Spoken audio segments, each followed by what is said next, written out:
আজি আমি আৰম্ভ কৰিম ক্লাছ 10ৰ এৰাবিক লেসন নাম্বাৰ 2 2 নম্বৰ হাদিস 3 নম্বৰ আৰু 4 নম্বৰটো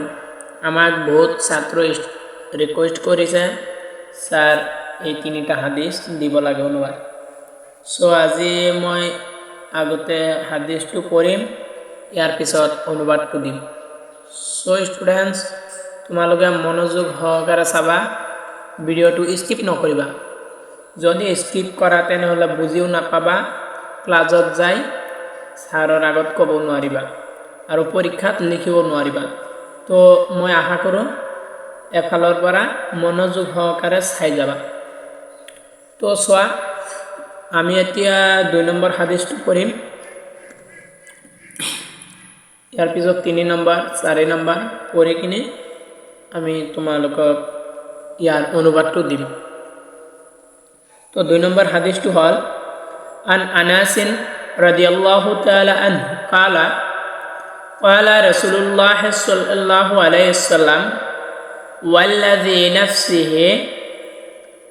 بيده لا يؤمن أحد حتى يحب لأخيه ما يحب لنفسه itu gol 2 নম্বৰ হাদিস এতিয়া 3 নম্বৰটো চোৱা عن ابن العباس رضي الله تعالى عنه قال رسول الله صلى الله عليه وسلم ليس منا من لم يرحم صغيرنا ولم يوقر كبيرنا ويأمر بالمعروف وينهى عن المنكر itu গল 3 নম্বৰ এতিয়া 4 নম্বৰটো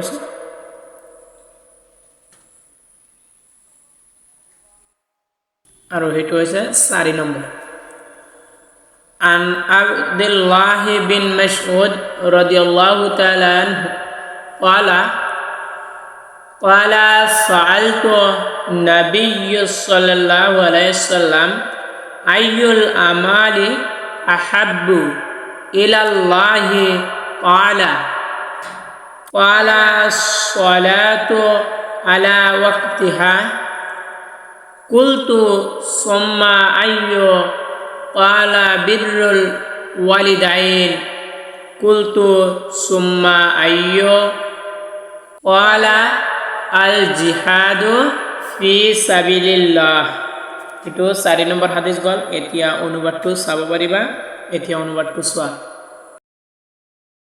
এটো হৈছে 2 নম্বৰ হাদিসৰ অনুবাদ তো চোৱা হযৰত আনাস ৰাদিয়াল্লাহু তাআলা আনহুৰ পৰা বৰ্ণিত তেওঁ কৈছে যে আল্লাহৰ ৰাসূল সাল্লাল্লাহু আলাইহি সাল্লামে কৈছে সেইজনৰ শপত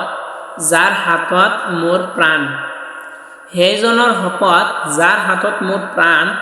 সেইজন ব্যক্তি তেতিয়ালৈকে প্ৰকৃত মুমিন হ'ব নোৱাৰিব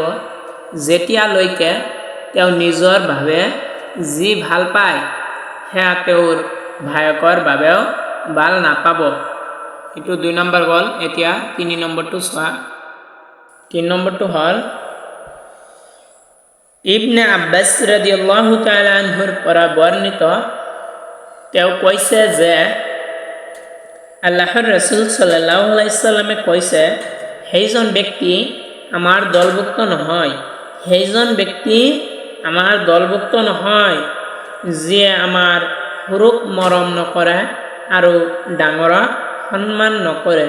আৰু সৎ কৰ্মৰ আদেশ নকৰে আৰু অসৎ কৰ্মৰ পৰা মানুহক নিষেধ নকৰে এতিয়া 4 নম্বৰ হাদিসটো চোৱা মনোযোগৰে চাবা কিন্তু 4 নম্বৰটো অলপ দীঘলীয়া হ'ব পাৰে কিন্তু এবাৰ পঢ়িলে একেবাৰে ইজি তোমাৰ মনৰ পৰা আৰু পাহৰিয়ে নাযায় ভালকে চোৱা 4 নম্বৰ হাদিসটো হল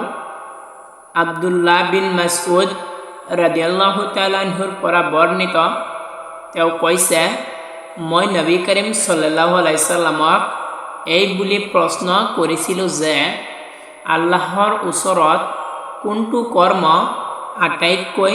বেছি প্ৰিয় তেখেত সাল্লাল্লাহু আলাইহি সাল্লামে কৈছিল সময়মতে নামাজ আদায় কৰা। মই আকৌ সুধিছিলোঁ, তাৰ পিছত কোনটো? তেখেত সাল্লাল্লাহু আলাইহি সাল্লামে কৈছিল, পিতৃ মাতৃক সন্মান কৰা। মই আকৌ সুধিছিলোঁ, তাৰ পিছত কোনটো? তেখেত সাল্লাল্লাহু আলাইহি সাল্লামে কৈছিল, আল্লাহৰ ৰাস্তাত সংগ্ৰাম কৰা, জিহাদ কৰা। কিবা স্পীড হৈছে নেকি? যদি স্পীড হৈছে ক'বা, আমিতো ক'ব নোৱাৰোঁ, তোমালোকে ক'ব লাগিব। কমেণ্ট কৰিবা আৰু কিবা যদি অনুবাদ লাগে, কিবা কুৱেশ্যন বা কিবা এনচাৰ অনুবাদ লাগে কমেণ্ট কৰিবা, পাই যাবা। কোনটো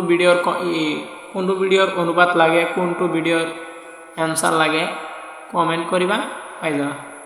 Okay friends, thank you.